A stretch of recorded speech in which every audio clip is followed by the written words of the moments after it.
Hi friends, ഇനി ഞാൻ നിങ്ങളുമായിട്ട് ഷെയർ ചെയ്യുന്നത് നമ്മുടെ വീട്ടിൽ എപ്പോഴുള്ള സാധനങ്ങൾ കൊണ്ട് ഉണ്ടാക്കാൻ പറ്റുന്ന നല്ല ടേസ്റ്റി ആയിട്ടുള്ള ഒരു പലഹാരത്തിൻ്റെ റെസിപ്പിയാണ്. ഇത് നമുക്ക് ബ്രേക്ക്ഫാസ്റ്റ് ആയിട്ടോ വൈകുന്നേരത്തെ സ്നാക്കായിട്ടോ ഒക്കെ ഉണ്ടാക്കാൻ പറ്റും. അപ്പോൾ ആദ്യം തന്നെ ഒരു പാൻ അടുപ്പത്ത് വെച്ചിട്ട് അതിലേക്ക് 1 കപ്പ് വെള്ളം ഒഴിച്ചു കൊടുക്കുന്നുണ്ട്. ഞാൻ 1 കപ്പ് നിറച്ചിട്ട് തന്നെയാണ് വെള്ളം ഒഴിച്ചിട്ടുള്ളത്. ഇനി ഇതിലേക്ക് ആവശ്യത്തിനുള്ള ഉപ്പിട്ട് കൊടുക്കുന്നുണ്ട്. അതുപോലെ 1/4 ടീസ്പൂൺ മഞ്ഞൾപ്പൊടിയും കൂടെ ചേർക്കുന്നുണ്ട്. അപ്പോൾ മഞ്ഞൾ നിർബന്ധമൊന്നുമില്ല കേട്ടോ, ഒരു മഞ്ഞ കളറിന് വേണ്ടി മാത്രം ചേർത്തതാണ്. വേണ്ടെങ്കിൽ നിങ്ങൾക്ക് ഒഴിവാക്കാം. ഇനി വെള്ളം നന്നായിട്ടൊന്ന് തിളച്ച് വരുന്ന സമയത്ത് ഇതിലേക്ക് നമ്മൾ 1/4 കപ്പ് റവ ഇട്ടിട്ട് നല്ല പോലെ ഒന്ന് ഇളക്കി മിക്സ് ചെയ്യുന്നുണ്ട്. ഇനി നല്ല പോലെ തന്നെ ഇളക്കിയിട്ട് റവയുടെ എല്ലാ ഭാഗത്തും വെള്ളമാകുന്ന രീതിയിൽ ഇളക്കി മിക്സ് ചെയ്യുക. ഇനി നിങ്ങൾക്ക് വെള്ളം കുറവായിട്ട് ഫീൽ ചെയ്യുന്നുണ്ടെന്നുണ്ടെങ്കിൽ കുറച്ച് ചൂടുവെള്ളം ഒഴിച്ചിട്ട് നല്ല പോലെ ഒന്ന് മിക്സ് ചെയ്ത് കൊടുത്താൽ മതി. റവ ഇത് കാരണം തന്നെ ഒരുപാട് വെള്ളം വേണ്ട കേട്ടോ. റവ എല്ലാ ഭാഗത്തുനിന്ന് വെന്ത് കിട്ടാൻ വേണ്ടിയിട്ട് മാത്രമാണ്. ചെറിയ തീയിലിട്ടിട്ട് നല്ല പോലെ ഇളക്കി ഒന്ന് വേവിച്ചെടുത്താൽ മതി. നിങ്ങൾക്ക് ഇത് ഏത് അളവിൽ വേണമെങ്കിലും ചെയ്യാം കേട്ടോ. ഇതിലേക്ക് കുറച്ച് കരിഞ്ജീരകം കൂടെ ചേർത്ത് കൊടുക്കുന്നുണ്ട്. കരിഞ്ജീരകം അല്ലെങ്കിൽ എള്ളം ഉണ്ടെങ്കിൽ ചേർക്കുകയാണെന്നുണ്ടെങ്കിൽ നല്ല ടേസ്റ്റാണ്. എന്നിട്ട് ഒന്നും കൂടെ ഇളക്കി മിക്സ് ചെയ്യുക. തീ ഓഫ് ചെയ്തിട്ടുണ്ട്. ഇനി നമുക്ക് വേറൊരു പാനിൽ ഒരു 2 സവാള അരിഞ്ഞതിട്ട് കൊടുത്തിട്ടുണ്ട്. അപ്പോൾ ഈ സവാള ഒന്ന് വഴറ്റിയെടുക്കാൻ വേണ്ടിയിട്ടാണ് കുറച്ച് ഓയിൽ ഒഴിക്കുന്നുണ്ട്. ഓയിലോ വെളിച്ചെണ്ണ നിങ്ങൾ ഏതാണോ ഉപയോഗിക്കുന്നത് അത് ഒഴിച്ചാൽ മതി. എന്നിട്ട് നമുക്കിത് ചെറുതായിട്ടൊന്ന് വഴറ്റിയെടുക്കണം. അതിന് മുമ്പായിട്ട് കുറച്ച് ഉപ്പും കൂടെ ചേർത്തിട്ട് നമുക്കിതൊന്ന് വഴറ്റിയെടുക്കാം. ഇതിലേക്ക് നമുക്ക് ഇഞ്ചി, വെളുത്തുള്ളി, പച്ചമുളക് ഇതിൻ്റെ ഒന്നും ആവശ്യമില്ല കേട്ടോ. അതുകൊണ്ട് തന്നെ വളരെ എളുപ്പത്തിൽ ഉണ്ടാക്കാൻ പറ്റും. ഇനി കുറച്ച് കറിവേപ്പില അരിഞ്ഞതും കൂടെ ചേർക്കുന്നുണ്ട്. കറിവേപ്പിലൊക്കെ കൂടുതൽ ചേർക്കണമെന്നുണ്ടെങ്കിൽ കൂടുതലായിട്ട് നിങ്ങൾക്ക് ചേർത്ത് കൊടുക്കാം. അപ്പോൾ കറിവേപ്പിലയും കൂടെ ചേർത്തിട്ട് നല്ലപോലെ ഒന്ന് വഴറ്റിയെടുക്കുക. ഇനി നന്നായിട്ട് വഴന്ന് വരുന്ന സമയത്ത് നമുക്കിതിലേക്ക് ഒരു 1.5 ടേബിൾ സ്പൂൺ ചിക്കൻ മസാല ചേർത്ത് കൊടുക്കാം. അപ്പോൾ ചിക്കൻ മസാല വീട്ടിലില്ല എന്നുണ്ടെങ്കിൽ നിങ്ങൾ മുളക് പൊടി, മഞ്ഞൾപ്പൊടി, മല്ലിപ്പൊടി, ഗരം മസാലയും കൂടെ മിക്സ് ചെയ്തിട്ട് ചേർത്താൽ മതി. അപ്പോൾ അതൊക്കെ മസാലയൊക്കെ നിങ്ങളുടെ ആവശ്യത്തിനനുസരിച്ചിട്ട് ചേർത്തിട്ട് നന്നായിട്ടൊന്ന് വഴറ്റിയെടുക്കാം. കുറച്ച് വെള്ളം കൂടെ ഒഴിച്ചിട്ട് നമുക്കിത് നല്ല പോലെ ഒന്ന് വഴറ്റിയെടുക്കാം. മസാലയൊക്കെ നല്ല പോലെ ഉള്ളിയിലൊന്ന് പിടിക്കാൻ വേണ്ടിയിട്ടാണ്. ഇല്ലെങ്കിൽ ഡ്രൈ ആയിട്ട് ഇങ്ങനെ നിൽക്കും. നമ്മൾ കുറച്ച് വെള്ളം ഒഴിച്ചിട്ട് ഇതുപോലെ ഒന്ന് വഴറ്റിയെടുക്കുകയാണെന്നുണ്ടെങ്കിൽ കുറച്ച് സോഫ്റ്റ് ആയിട്ടാവും ഉള്ളി ഉണ്ടാവുക. അപ്പോൾ അതിലേക്കുള്ള മസാല റെഡി ആയിട്ടുണ്ട് കേട്ടോ. വളരെ ഈസി ആയിട്ട് നിങ്ങൾക്ക് ഉണ്ടാക്കിയെടുക്കാൻ പറ്റും. ഇനി നമ്മൾ നേരത്തെ വാട്ടി വെച്ചിട്ടുള്ള റവ ഉണ്ടല്ലോ, അത് നല്ല പോലെ ഒന്ന് കുഴച്ചെടുക്കുക. കുഴച്ചതിന് ശേഷം ഇതുപോലെ ചെറിയ ഉരുളകളാക്കിയിട്ടോ വലിയ ഉരുളകളാക്കിയിട്ടോ നിങ്ങൾക്ക് ഇതുപോലെ പരത്തിയെടുക്കുക. കയ്യിൽ വെച്ചിട്ട് നല്ല പോലെ ഒന്ന് പരത്തിയെടുത്താൽ മതി. ഇനി നമ്മൾ നേരത്തെ ഉണ്ടാക്കി വെച്ചിട്ടുള്ള ഉള്ളിയുടെ മസാല ഉണ്ടല്ലോ, അത് ഇതിൻ്റെ നടുവിലേക്കായിട്ട് വെച്ചിട്ട് നല്ല പോലെ ഇതൊന്ന് കവർ ചെയ്ത് കൊടുക്കണം. എന്നിട്ട് വീണ്ടും നമ്മളിതൊന്ന് ഉരുട്ടിയിട്ട് ചെറുതായിട്ടൊന്ന് പരത്തിയെടുക്കുക. ഇത്രയേ ഉള്ളൂ. ഏത് സൈസിൽ വേണമെങ്കിലും നിങ്ങൾക്ക് ചെയ്യാം. വലിയ സൈസിൽ വേണമെന്നുണ്ടെങ്കിൽ അങ്ങനെ ചെയ്യുക. ഇല്ലെങ്കിൽ ഇതുപോലെ ഇത്രയും വലുപ്പത്തിൽ മതി എന്നുണ്ടെങ്കിൽ ഇത്രയും വലുപ്പത്തിൽ ചെയ്താൽ മതി. അപ്പോൾ നല്ല പോലെ കവർ ചെയ്തിട്ട് ഒന്നുകൂടെ ഒന്ന് കയ്യിൽ വെച്ചിട്ടൊന്ന് പരത്തിയെടുത്താൽ മതി. അപ്പോൾ ഇത്രയേ ഉള്ളൂ. ബാക്കിയെല്ലാം ഇതുപോലെ തന്നെ നമുക്ക് ചെയ്തെടുക്കാം. അപ്പോൾ നല്ല ഈസി ആയിട്ട് ഉണ്ടാക്കാൻ പറ്റുന്ന നല്ലൊരു ഐറ്റമാണ് കേട്ടോ. ഇനി പാനിൽ കുറച്ച് ഓയിൽ ഒഴിച്ചിട്ട് നമുക്കിതുപോലെ തന്നെ ഷാലോ ഫ്രൈ ചെയ്തെടുക്കാം. നമ്മൾ ഒന്നായിട്ട് മുക്കി പൊരിക്കേണ്ട ആവശ്യമൊന്നുമില്ല കേട്ടോ. അപ്പോൾ റവ വെന്തതാണ്, അതുപോലെ ഉള്ളിയുടെ മസാലയും വെന്തതാണ്. നമുക്കിതൊന്ന് മൊരിച്ചെടുക്കുക എന്നുള്ളൊരു ഉദ്ദേശം മാത്രമേ ഉള്ളൂ. അപ്പോൾ 2 ഭാഗം നല്ല പോലെ ഒന്ന് ഫ്രൈ ആക്കിയിട്ട് നമുക്കിത് കോരി മാറ്റാം. അപ്പോൾ വളരെ കുറഞ്ഞ ഓയിലിൽ നമുക്കിത് ചെയ്യാൻ പറ്റും. ഇനി ഓയിൽ വേണ്ട എന്നുള്ളവരാണെന്നുണ്ടെങ്കിൽ നിങ്ങൾക്കിത് സ്റ്റീം ചെയ്തിട്ട് ആവിയിൽ വേവിച്ചിട്ട് അങ്ങനെ വേണമെങ്കിലും കഴിക്കാട്ടോ. അപ്പോൾ 2 ഭാഗം ആയിട്ടുണ്ട്. ഞാനിത് ഓയിലിൽ നിന്ന് കോരി മാറ്റുന്നുണ്ട്. അപ്പോൾ ഇത്രയേ ഉള്ളൂ. ബാക്കിയുള്ളത് നമുക്കിതുപോലെ തന്നെ ചെയ്തെടുക്കാം. അപ്പോൾ നിങ്ങൾക്കിത് രാവിലേക്കോ അല്ലെങ്കിൽ വൈകുന്നേരത്തെ സ്നാക്കായിട്ടൊക്കെ ഉണ്ടാക്കാൻ പറ്റും. നല്ല ടേസ്റ്റാണ് കഴിക്കാനും. റവ ഇത് കാരണം തന്നെ നല്ല ക്രിസ്പി ആയിട്ടാണ് മോൾഭാഗം ഉണ്ടാവുക. അപ്പോൾ എല്ലാവരും ഒന്ന് ട്രൈ ചെയ്ത് നോക്കുക. ഇനി ഞാൻ നിങ്ങളുമായിട്ട് ഷെയർ ചെയ്യുന്നത് നമുക്ക് വളരെ എളുപ്പത്തിൽ ഉണ്ടാക്കാൻ പറ്റുന്ന നല്ലൊരു ബ്രേക്ക്ഫാസ്റ്റിൻ്റെ റെസിപ്പിയാണ്. റവ ഉണ്ടെന്നുണ്ടെങ്കിൽ ഉണ്ടാക്കാൻ പറ്റുന്ന നല്ല ഈസി ആയിട്ടും ടേസ്റ്റി ആയിട്ടുള്ള ഒരു ബ്രേക്ക്ഫാസ്റ്റാണ് കേട്ടോ. അപ്പോൾ അതെങ്ങനെ ചെയ്യുന്നത് നോക്കിയാലോ. ആദ്യം തന്നെ നമുക്കൊരു ബൗളിലേക്ക് ഒരു 3 ഗ്ലാസ് റവയാണ് ഞാൻ എടുത്തിട്ടുള്ളത്. ചെറുതായിട്ടൊന്ന് വറുത്തിട്ടുള്ള റവയാണ് കേട്ടോ. ഒരുപാട് കളറ് മാറുന്നവരെ വറുത്തെടുക്കരുത്. ചെറുതായിട്ടൊന്ന് വറുത്തെടുക്കുക. അപ്പോൾ നേരത്തെ വറുത്ത് വെച്ചുകൊണ്ടാണ് വറുക്കുന്നത് കാണിക്കാതിരുന്നത്. ഇനി ഇതിലേക്ക് നമ്മൾ 1 ഗ്ലാസ് തൈരാണ് ചേർത്ത് കൊടുക്കുന്നത്. അപ്പോൾ 3 ഗ്ലാസ് റവക്ക് 1 ഗ്ലാസ് തൈര് എന്നുള്ള അളവ് കിട്ടുക. അപ്പോൾ നിങ്ങൾ 1/2 ഗ്ലാസ്സാണ് എടുക്കുന്നതെന്നുണ്ടെങ്കിൽ 1.5 ഗ്ലാസ് റവ എടുത്താൽ മതി. അല്ലെങ്കിൽ കപ്പാണെങ്കിലും അങ്ങനെ തന്നെ 3 കപ്പിന് 1 കപ്പ് തൈര് എടുക്കുക. ഇനി ഇതിലേക്ക് ആവശ്യത്തിനുള്ള ഉപ്പ് ചേർത്ത് കൊടുക്കുന്നുണ്ട്. എന്നിട്ട് നമുക്കിത് നല്ല പോലെ ഒന്ന് മിക്സ് ചെയ്തെടുക്കാം. അപ്പോൾ മിക്സ് ചെയ്തതിന് ശേഷം നമുക്കിതിലേക്ക് വെള്ളം ഒഴിച്ചിട്ട് നല്ലപോലെ ഒന്ന് കലക്കിയെടുക്കുക. ഇതിലേക്ക് എനിക്ക് ഒരു 2.25 ഗ്ലാസ് വെള്ളമാണ് നമുക്ക് ആവശ്യമായിട്ട് വന്നിട്ടുള്ളത്. അപ്പോൾ വെള്ളം കുറേശ്ശെ ഒഴിച്ചിട്ട് ഞാനൊന്ന് മിക്സ് ചെയ്തെടുത്തിട്ടുണ്ട്. നമ്മൾ 3 ഗ്ലാസ് റവ, അതുപോലെ 2.25 ഗ്ലാസ് വെള്ളം, 1 ഗ്ലാസ് തൈരും കൂടെയാണ് വന്നിട്ടുള്ളത് കേട്ടോ, ആവശ്യമായിട്ട് വന്നിട്ടുള്ളത്. അപ്പോൾ നല്ലപോലെ ഒന്ന് ഇളക്കി മിക്സ് ചെയ്തിട്ട് നമുക്ക് ഇഡ്ഡലിയുടെ മാവൊക്കെ പോലെ ആ ഒരു പാകത്തിനൊന്ന് കലക്കിയെടുക്കുക. അപ്പോൾ ഇത്രയേ ഉള്ളൂ, വളരെ ഈസിയാണ് കേട്ടോ, വളരെ ഈസി ആയിട്ട് നമുക്ക് ഉണ്ടാക്കാൻ പറ്റും. അപ്പോൾ ഈ ഒരു പാകത്തിനാണ് നമ്മൾ കലക്കിയെടുത്തിട്ടുള്ളത്. ഇനി നമുക്ക് ഈ മാവ് ഒരു 10-15 മിനിറ്റ് ഒന്ന് റെസ്റ്റ് ചെയ്യാനായിട്ട് ഒന്ന് അടച്ചിട്ടൊന്ന് മാറ്റി വെക്കാം. ഒരു 15 മിനിറ്റ്, അതിൽ കൂടുതൽ നമുക്ക് ആവശ്യമില്ല കേട്ടോ. അപ്പോൾ ഒരു 15 മിനിറ്റ് ഇതൊന്ന് അടച്ച് വെക്കുന്നുണ്ട്. അപ്പോൾ ഈ ഒരു സമയം കൊണ്ട് നമുക്കിതിലേക്ക് കുറച്ച് ചേരുവകളും കൂടെ ഒന്ന് ചേർക്കാനുണ്ട്. അതിന് വേണ്ടിയിട്ട് ഒരു പാൻ അടുപ്പത്ത് വെച്ചിട്ട് കുറച്ച് വെളിച്ചെണ്ണ ഒഴിച്ചിട്ടുണ്ട്. ഇതിലേക്ക് നമ്മൾ കുറച്ച് കടുക് ഇട്ടെടുത്തിട്ടുണ്ട്. കടുക് ഞാൻ ഒരു 1/2 ടീസ്പൂണോളം ഇട്ടെടുത്തിട്ടുണ്ട് കേട്ടോ. ഇനി ഇതിലേക്ക് ഒരു ചെറിയ സവാള അരിഞ്ഞതാണ് ചേർക്കുന്നത്. ഈ സവാളയ്ക്ക് പകരം ചെറിയ ഉള്ളി വേണമെങ്കിൽ നിങ്ങൾക്ക് ഇതുപോലെ മൂപ്പിച്ചെടുക്കാം. ഇനി കുറച്ച് കറിവേപ്പില അരിഞ്ഞതും കൂടെ ചേർക്കുന്നുണ്ട്. ഇനി കറിവേപ്പിലും കൂടെ ചേർത്തിട്ട് നമുക്ക് നന്നായിട്ടൊന്ന് മൂപ്പിച്ചെടുക്കാം. ഇതിൽ നിങ്ങൾക്ക് വേണമെന്നുണ്ടെങ്കിൽ മല്ലിയില, ക്യാരറ്റ് ഒക്കെ ചേർത്ത് കൊടുക്കാം കേട്ടോ.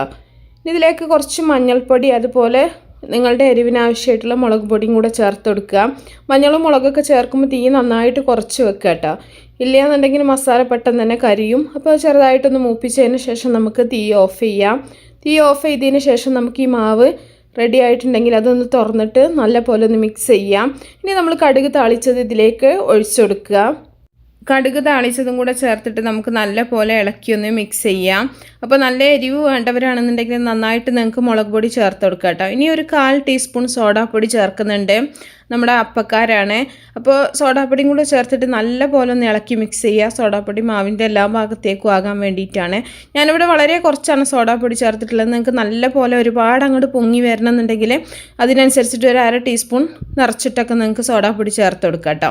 ഇനി നമ്മൾ ഇഡ്ഡലി തട്ടിലാണ് ഈ ഒരു മാവ് ഒഴിച്ചു കൊടുക്കുന്നത്. ഇഡ്ഡലി തട്ട് നമ്മൾ സാധാരണ ഇഡ്ഡലി ഉണ്ടാക്കുന്ന പോലെ തന്നെ ആദ്യം കുറച്ച് ഓയിലൊന്ന് തേച്ച് കൊടുത്തതിന് ശേഷം ഇതുപോലെ മാവ് കോരി ഒഴിച്ചിട്ട് നമ്മൾ അപ്പച്ചെമ്പിൽ വെച്ചിട്ട് വേവിച്ചെടുക്കുക കേട്ടോ.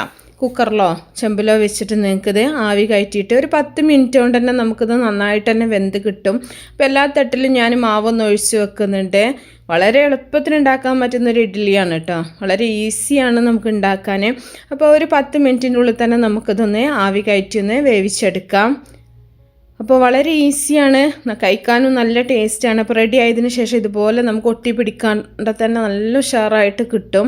അപ്പോൾ ബാക്കിയെല്ലാം നമുക്ക് ഇതുപോലെ പ്ലേറ്റിലേക്ക് വെച്ച് കൊടുക്കാം. അപ്പോൾ നല്ല സോഫ്റ്റ് ആയിട്ടുള്ള നല്ല ഇഡ്ഡലിയാണ് കേട്ടോ, വളരെ ഈസിയാണ് ഉണ്ടാക്കാനും അതുപോലെ കഴിക്കാനും നല്ല ടേസ്റ്റാണ്. അപ്പോൾ ബ്രേക്ക്ഫാസ്റ്റിനോ വൈകുന്നേരത്തിനൊക്കെ നിങ്ങൾക്ക് റെഡിയാക്കി എടുക്കാം. ഇത് തേങ്ങാ ചട്നിയുടെ കൂടെ കഴിക്കുകയാണെന്നുണ്ടെങ്കിൽ ഉഷാറാണ്. അപ്പോൾ എല്ലാവരും ട്രൈ ചെയ്ത് നോക്കാം. നമുക്ക് ഒരു പൊടികളും ഇല്ലാണ്ട് ഉണ്ടാക്കാൻ പറ്റുന്ന നല്ല ഹെൽത്തി ആയിട്ടുള്ള അതുപോലെ ഈസി ആയിട്ടുള്ള ഒരു ബ്രേക്ക്ഫാസ്റ്റിൻ്റെ റെസിപ്പിയാണ്. ഇത് നിങ്ങൾക്ക് ഡിന്നറായിട്ടോ വൈകുന്നേരത്തിനോ ഒക്കെ ഉണ്ടാക്കാൻ പറ്റും. അപ്പോൾ ഇതെങ്ങനെ ചെയ്യുന്നത് നോക്കിയാലോ. ആദ്യം തന്നെ മിക്സിയുടെ ഒരു ജാർ എടുത്തിട്ട് അതിലേക്ക് 1.5 ഗ്ലാസ് റവയാണ് ഇട്ട് കൊടുക്കുന്നത്. വറുക്കാത്ത റവയാണ് ഞാൻ എടുത്തിട്ടുള്ളത്. ഇനി ഇതിലേക്ക് ഒരു 1/4 ഗ്ലാസ് ചോറാണ് ചേർക്കുന്നത്. അതുപോലെ തന്നെ ഒരു 1/2 ഗ്ലാസ് തൈരും കൂടെ ചേർക്കുന്നുണ്ട്. അധികം പുളിപ്പില്ലാത്ത തൈര് എടുക്കുക. ഇനി ഇതിലേക്ക് 1 ഗ്ലാസ് വെള്ളം കൂടെ ചേർത്തിട്ട് നല്ല പോലെ ഒന്ന് അരച്ചെടുക്കണം. ഈ ഒരു സമയത്ത് ഉപ്പ് വേണമെങ്കിൽ ചേർക്കുക, ഇല്ലയെന്നുണ്ടെങ്കിൽ അരച്ചെടുത്തതിന് ശേഷം ഉപ്പ് ചേർത്താൽ മതി. അപ്പോൾ അരച്ചത് നമുക്ക് ഒരു പാത്രത്തിലേക്ക് ഒഴിച്ചു കൊടുക്കുക. നമ്മൾ ദോശമാവ് ഉണ്ടാക്കുന്ന ആ ഒരു പാകത്തിനാണ് ഇത് അരച്ചെടുക്കേണ്ടത്, ഒരുപാട് ലൂസായി പോവരുത്. ഇനി ഇതിലേക്ക് ഒരു സവാള, അതുപോലെ തന്നെ നിങ്ങളുടെ എരിവിനാവശ്യമായിട്ടുള്ള പച്ചമുളക്, ഒരു ചെറിയ കഷ്ണം ഇഞ്ചിയും കൂടെ ഒന്ന് ചെറുതാക്കി അരിഞ്ഞ് ചേർക്കുന്നുണ്ട്. കുറച്ച് ക്യാരറ്റും കൂടെ ചേർക്കുന്നുണ്ട് കേട്ടോ. ഇതിൻ്റെ കൂടെ നിങ്ങൾക്ക് കറിവേപ്പില, മല്ലിയിലൊക്കെ ചേർത്ത് കൊടുക്കാം. ഇനി ആവശ്യത്തിനുള്ള ഉപ്പ് ചേർക്കുക. അതുപോലെ ഒരു 1/4 ടീസ്പൂൺ സോഡാപ്പൊടിയും കൂടെ ചേർത്തിട്ട് നല്ലപോലെ ഇളക്കി ഒന്ന് മിക്സ് ചെയ്തെടുക്കുക. അപ്പോൾ കറിവേപ്പില, മല്ലിയിലൊക്കെ ഉണ്ടെന്നുണ്ടെങ്കിൽ അതും കൂടെ ഇതിൻ്റെ കൂടെ അരിഞ്ഞ് ചേർക്കുക. അപ്പോൾ നമ്മൾ സോഡാപ്പൊടി ചേർത്തിട്ടുള്ള നല്ല സോഫ്റ്റായി കിട്ടാൻ വേണ്ടിയിട്ടാണ്. ഇനി ഇത് അടച്ചു വെച്ചിട്ട് ഒരു 15 മിനിറ്റ് ഒന്ന് മാറ്റി വെക്കാം. ഒരു 15 മിനിറ്റിന് ശേഷം നമുക്കിത് തുറന്നിട്ട് ഇളക്കി മിക്സ് ചെയ്തിട്ട് ഇതുപോലെ ഒരു ചെറിയ ചീനച്ചട്ടിയിലാണ് ഞാൻ ഇവിടെ ചുട്ടെടുക്കുന്നത്. ഇത് പാനിലോ ദോശക്കല്ലിലോ ഒക്കെ നിങ്ങൾക്ക് ചുട്ടെടുക്കാം. അപ്പോൾ ചീനച്ചട്ടിയിൽ ചൂടായി വരുന്ന സമയത്ത് കുറച്ച് ഓയിലോ വെളിച്ചെണ്ണയോ ഒഴിച്ചിട്ട് ഇതുപോലെ ഓരോ തവി മാവ് ഒഴിച്ചിട്ട് നമുക്കിതുപോലെ അടച്ചു വെച്ചിട്ടൊന്ന് വേവിച്ചെടുക്കാം. ഒരു ഭാഗം നന്നായിട്ട് വരുന്ന സമയത്ത് നമുക്കിത് തിരിച്ചിട്ടിട്ട് 2 ഭാഗവും നല്ലപോലെ വേവിച്ചെടുത്താൽ മതി. വളരെ എളുപ്പത്തിൽ തന്നെ നമുക്ക് ഉണ്ടാക്കിയെടുക്കാൻ പറ്റും കേട്ടോ. അപ്പോൾ നമ്മളിതുപോലത്തെ ചീനച്ചട്ടി ആകുമ്പോൾ കുറച്ചും തീയൊന്ന് കുറച്ച് വെച്ചിട്ട് ഇതുപോലെ അടച്ച് വെച്ചിട്ട് ചെയ്താൽ മതി. ഇല്ല എന്നുണ്ടെങ്കിൽ പെട്ടെന്ന് തന്നെ കരിഞ്ഞു പോവും. അപ്പോൾ ഒരു ഭാഗം റെഡി ആയപ്പോൾ തിരിച്ചിട്ടിട്ടുണ്ട്. ഇനി ഈ ഒരു ഭാഗം കൂടെ ആകുമ്പോൾ നമുക്കിത് ചട്ടിയിൽ നിന്ന് കോരി മാറ്റാം. അപ്പോൾ ബാക്കിയുള്ള എല്ലാ മാവും ഇതുപോലെ തന്നെ നമുക്ക് ചുട്ടെടുക്കാം. വളരെ എളുപ്പത്തിൽ ഉണ്ടാക്കാൻ പറ്റും. നല്ല ടേസ്റ്റുമാണ്. നല്ല സോഫ്റ്റ് ആയിട്ടുള്ള ഒരു അപ്പമാണ്. ഇത് ചട്നിയുടെ കൂടെ കഴിക്കാൻ നല്ല ടേസ്റ്റാണ്. ഇനി വേറെ ഏതെങ്കിലും കറിയൊക്കെ കൂട്ടിയിട്ടും നിങ്ങൾക്ക് കഴിക്കാം. ഇനി കറിയൊന്നും ഇല്ലാണ്ട് കഴിക്കാനും നല്ല ടേസ്റ്റാണ് കേട്ടോ. അപ്പോൾ എല്ലാവരും ഒന്ന് വീട്ടിൽ ഉണ്ടാക്കി നോക്കുക. നല്ല ഈസിയാണ്, അതുപോലെ നല്ല ടേസ്റ്റുമാണ്. ദോശമാവൊന്നും ഇല്ലാതെ തന്നെ ഉണ്ടാക്കാൻ പറ്റുന്ന നല്ല ടേസ്റ്റി ആയിട്ടുള്ള എളുപ്പത്തിൽ ഉണ്ടാക്കാൻ പറ്റുന്ന ഒരു ഊത്തപ്പത്തിൻ്റെ റെസിപ്പിയാണ് ഇത്. ബ്രേക്ക്ഫാസ്റ്റിനോ ഡിന്നറിനോ ഒക്കെ നിങ്ങൾക്ക് ഉണ്ടാക്കാം കേട്ടോ. അപ്പോൾ ഇതെങ്ങനെ ചെയ്യുന്നത് നോക്കിയാലോ. ആദ്യം തന്നെ ഒരു ബൗളിലേക്ക് ഞാൻ 1 കപ്പ് റവ ഇട്ടെടുക്കുന്നുണ്ട്. വറുക്കാത്ത റവയാണ് എടുത്തിട്ടുള്ളത് കേട്ടോ. ഈ ചെറിയ തരിയായാലും വലിയ തരിയായാലും ഒന്നും കുഴപ്പമില്ല, ഏത് റവയും നമുക്ക് എടുക്കാം. ഇനി നിങ്ങൾക്ക് കപ്പ് വീട്ടിലില്ല എന്നുണ്ടെങ്കിൽ ഒരു ഗ്ലാസ്സിന് അളന്നിട്ടെടുക്കുക. 1 ഗ്ലാസ് റവക്ക് 1/2 ഗ്ലാസ് തൈര് എന്നുള്ള രീതിയിൽ എടുത്താൽ മതി. ഞാനിവിടെ 1 കപ്പ് റവക്ക് 1/2 കപ്പ് തൈരാണ് ചേർത്ത് കൊടുക്കുന്നത്. അധികം പുളിപ്പില്ലാത്ത തൈര് വേണം നമ്മൾ ചേർക്കാനായിട്ട് കേട്ടോ. ഒരുപാട് പുളിയുള്ള തൈരാണെന്നുണ്ടെങ്കിൽ ഊത്തപ്പത്തിന് ആ ഒരു പുളിപ്പായിരിക്കും മുന്നിട്ട് നിൽക്കുക. അപ്പോൾ നമുക്ക് ആ ഒരു കറക്റ്റ് ടേസ്റ്റ് കിട്ടൂല കേട്ടോ. അത് ദോശമാവിൻ്റെ ആ ഒരു പുളി അത്രയും പാടുള്ളൂ. ഇതിലേക്ക് ആവശ്യത്തിനുള്ള ഉപ്പും കൂടെ ചേർത്ത് കൊടുക്കുന്നുണ്ട്. എന്നിട്ട് നമുക്കിത് നല്ല പോലെ ഒന്ന് മിക്സ് ചെയ്തെടുക്കാം. തൈരും റവയും ഉപ്പും കൂടെ ഒന്ന് നന്നായിട്ടൊന്ന് മിക്സ് ചെയ്യുക കേട്ടോ. പിന്നെ ഞാൻ ഈ പറയുന്ന ഈ ഒരു അളവ് നിങ്ങൾക്ക് ഒരു 2 ആൾക്ക് കഴിക്കാനുള്ള അത്രയേ ഉണ്ടാവുള്ളൂ. അപ്പോൾ കുറച്ച് കൂടുതലായിട്ടൊക്കെ ആൾക്കാർ വീട്ടിലുണ്ടെന്നുണ്ടെങ്കിൽ അതിനനുസരിച്ചിട്ട് നിങ്ങൾ റവയുടെ അളവ് കൂട്ടി കൊടുത്താൽ മതി. ഇനി നല്ല പോലെ മിക്സ് ചെയ്തതിന് ശേഷം നമുക്ക് സാധാരണ വെള്ളം ഒഴിച്ചിട്ട്, പച്ചവെള്ളമാണ്, വെള്ളം ഒഴിച്ചിട്ട് ഇതൊന്ന് കലക്കിയെടുക്കുക. നമുക്ക് ദോശമാവിൻ്റെ അത്രയും കട്ടിയിലാണ് നമ്മളിത് കലക്കിയെടുക്കുന്നത് കേട്ടോ. അതുകൊണ്ട് തന്നെ 1 കപ്പ് വെള്ളം നമുക്കിതിന് ആവശ്യമായിട്ട് വരുന്നുള്ളൂ. അപ്പോൾ നിങ്ങൾക്ക് ഗ്ലാസ്സിനാണ് അളക്കുന്നതെന്നുണ്ടെങ്കിൽ 1 ഗ്ലാസ് വെള്ളമൊക്കെ ആവശ്യമായിട്ട് വരുള്ളൂ കേട്ടോ. ഇനി കുറച്ച് എന്തെങ്കിലും കൂടുതലോ കുറവായിട്ടൊക്കെ ഉണ്ടാവുള്ളൂ. 1 കപ്പ് വെള്ളം ഒഴിച്ചിട്ട് നല്ല പോലെ ഒന്ന് കലക്കി എടുക്കുന്നുണ്ട്. വെള്ളം കുറേശ്ശെ ഒന്ന് ഒഴിച്ച് നോക്കിയാൽ മതി. ആ ഒരു കട്ടിയായി വരുന്ന സമയത്ത് നമുക്ക് പിന്നെ വെള്ളം ചേർക്കണ്ടല്ലോ. അത്രയും വെള്ളം ചേർത്തിട്ട് നല്ല പോലെ ഒന്ന് കലക്കിയെടുത്താൽ മതി. ഇനി ഒരു സമയത്ത് നിങ്ങൾക്ക് ഉപ്പൊക്കെ ഒന്ന് കറക്റ്റ് ആണോ എന്നൊക്കെ നോക്കട്ടെ. നമ്മൾ കലക്കിയെടുക്കുന്ന സമയത്ത് കുറച്ച് ലൂസായിക്കോട്ടെ. നമ്മൾ ഈ മാവൊന്നൊരു 15 മിനിറ്റ് ഒന്ന് റെസ്റ്റ് ചെയ്യാനായിട്ട് മാറ്റി വെക്കുന്നുണ്ട്. ആ ഒരു സമയത്ത് റവ ആയത് കാരണം തന്നെ കുറച്ചും കൂടെ ബാറ്റർ ഒന്ന് കട്ടിയായിട്ട് കിട്ടും. അപ്പോൾ ഒരു 15 മിനിറ്റിന് ശേഷമാണ് ഞാനിപ്പോൾ തുറന്നിട്ടുള്ളത് കേട്ടോ. ഇതിലേക്ക് നമുക്കൊരു 1/4 ടീസ്പൂൺ ബേക്കിംഗ് സോഡയും കൂടെ ഒന്ന് ചേർത്ത് കൊടുക്കണം. അപ്പോൾ ഒന്ന് കലക്കിയെടുക്കുക. അപ്പോൾ നന്നായിട്ട് തന്നെ നല്ല കട്ടിയായിട്ട് തന്നെ വന്നിട്ടുണ്ട്. അപ്പോൾ റവ ആയത് കാരണം തന്നെ നമ്മൾ കലക്കിയെടുക്കുമ്പോൾ കുറച്ച് ലൂസാണെങ്കിലും ഒരു കുറച്ച് സമയം മാവ് വെച്ച് കഴിഞ്ഞാൽ കുറച്ച് കട്ടിയായിട്ട് കിട്ടും. ഇനി ഒരു 1/4 ടീസ്പൂൺ ബേക്കിംഗ് സോഡയാണ് ചേർക്കുന്നത്. ബേക്കിംഗ് പൗഡർ അല്ല കേട്ടോ, സോഡാപ്പൊടിയാണ് ചേർക്കുന്നത്. നമ്മൾ അപ്പസോഡ, അപ്പക്കാരം എന്നൊക്കെ പറയുന്നത് അത് തന്നെയാണ്. ഒരു 1/4 ടീസ്പൂൺ മാത്രം ചേർത്താൽ മതി, കൂടുതലായിട്ടൊന്നും ചേർക്കണ്ട. എന്നിട്ട് നല്ല പോലെ ഒന്ന് ഇളക്കി മിക്സ് ചെയ്യുന്നുണ്ട്. ഇനി നമ്മൾ മാവ് വെക്കണ്ട കേട്ടോ. സോഡ ചേർത്ത് കഴിഞ്ഞാൽ പെട്ടെന്ന് തന്നെ നമ്മൾ ഇത് ഓരോന്നായിട്ട് ചുട്ടെടുക്കുകയാണ് ചെയ്യുന്നത്. അപ്പോൾ നിങ്ങൾ മാവ് റെസ്റ്റ് ചെയ്യുന്നതിന് മുമ്പ് സോഡ ചേർത്തിട്ട് വെക്കരുത് കേട്ടോ.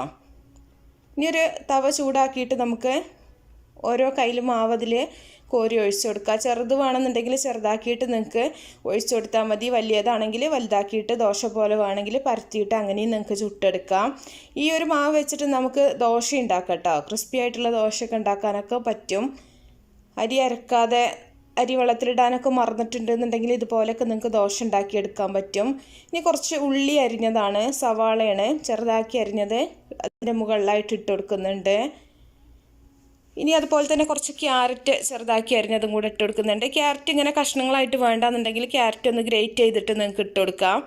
അതൊക്കെ നിങ്ങളുടെ ഇഷ്ടം പോലെ ചെയ്യാം കേട്ടോ.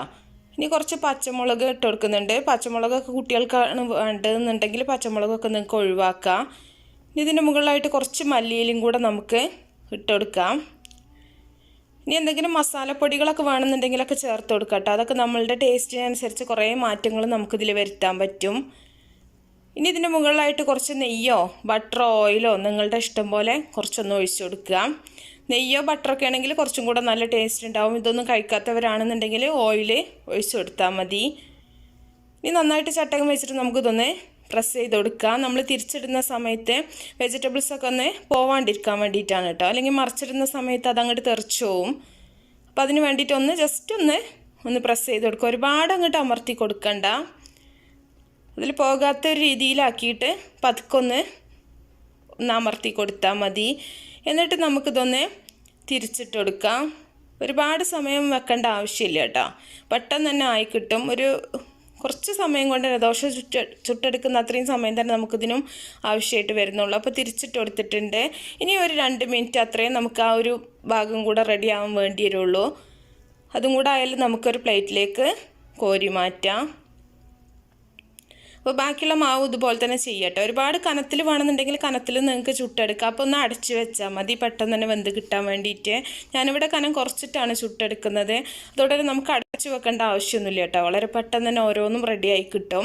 അപ്പോൾ എല്ലാം നമുക്കിതുപോലെ തന്നെ ചെയ്യാം. ഈ വെജിറ്റബിൾസൊക്കെ നിങ്ങൾക്ക് കൂടുതൽ വേണമെന്നുണ്ടെങ്കിൽ കൂടുതലായിട്ട് ചേർക്കുക. ചീസൊക്കെ വേണമെന്നുണ്ടെങ്കിൽ ചീസൊക്കെ ചേർത്തിട്ട് കുട്ടികൾക്ക് കൊടുക്കാം. അപ്പോൾ അതൊക്കെ നിങ്ങളുടെ ഇഷ്ടം പോലെ ചെയ്യുക. വീട്ടിലുണ്ടാക്കുന്ന സമയത്ത് നമ്മുടെ ടേസ്റ്റിനനുസരിച്ച് ഒരുപാട് മാറ്റങ്ങൾ നിങ്ങൾക്ക് വരുത്താൻ പറ്റും. അപ്പോൾ റവയൊക്കെ എപ്പോഴും ഉണ്ടാവുമല്ലോ വീട്ടിൽ. അപ്പോൾ റവ നിങ്ങൾ ഉപ്പുമാവ് ഉണ്ടാക്കാനും അതിനൊക്കെ ആവും കൂടുതൽ യൂസ് ചെയ്യുക. അപ്പോൾ ബ്രേക്ക്ഫാസ്റ്റിനോ ഡിന്നറിനൊക്കെ നമുക്കിതുപോലെ ഉണ്ടാക്കാൻ പറ്റും, നല്ല ടേസ്റ്റുമാണ്. അപ്പോൾ ബാക്കിയുള്ള എല്ലാം നമുക്കിതുപോലെ ചുട്ടെടുക്കുക. ഇത് ചട്നിയുടെ കൂടെ നല്ല സൂപ്പർ ടേസ്റ്റാണ്. ഇനി തേങ്ങാ ചട്നിയോ തക്കാളി ചട്നിയോ നിങ്ങളുടെ ഇഷ്ടം പോലെ എടുക്കുക. അപ്പോൾ നിങ്ങളെല്ലാവരും ഉണ്ടാക്കി നോക്കുക. അപ്പോൾ ഉണ്ടാക്കി നോക്കുന്ന സമയത്ത് നിങ്ങൾക്ക് ഇഷ്ടപ്പെടുകയാണെങ്കിൽ തീർച്ചയായിട്ടും നിങ്ങളുടെ അഭിപ്രായങ്ങളൊക്കെ അറിയിക്കുക. അതുപോലെ കാണുന്ന സമയത്ത് വീഡിയോ ഇഷ്ടമാണെങ്കിൽ ലൈക്ക് ചെയ്യാൻ മറക്കരുത്. നിങ്ങളതുപോലെ നിങ്ങൾക്ക് യൂസ്ഫുൾ ആണെങ്കിൽ ഷെയർ ചെയ്യാനും മറക്കരുത്. അപ്പോൾ നല്ല നല്ല റെസിപ്പികളൊക്കെ ആയിട്ട് ഇൻഷാ അല്ലാഹ് നമുക്ക് അടുത്തൊരു വീഡിയോയിൽ കാണാം. ഓക്കേ.